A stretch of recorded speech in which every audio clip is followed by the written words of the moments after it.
এই দোয়াটা শিখে নেন, ইনশাআল্লাহ আপনার জীবনের সমস্ত সংকট কেটে যাবে।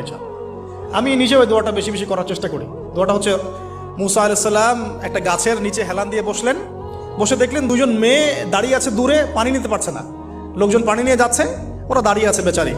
মুসা আলাইহিস সালাম গিয়ে বললেন, কি সমস্যা আপনাদের?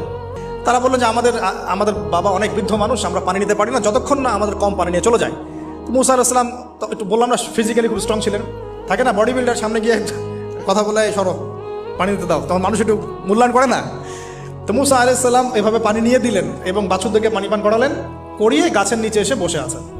বসে বসে তিনি দোয়া করছেন, এই যে দোয়াটা তিনি দোয়া করছেন, রব্বি, একটা নেক কাজ করলেন না, মানুষের উপকার করলেন, নেক কাজ করে এসে গাছের নিচে বসে দোয়া করছেন, আল্লাহ এখানে তো আমার খাবার পানি বাসস্থান কিছুই নাই, আমি কি করব? রব্বি ইন্নি লিমা আনজালতা ইলাইয়া মিন খায়রিন ফাকির, রব্বি ইন্নি লিমা আনজালতা ইলাইয়া মিন খায়রিন ফাকির।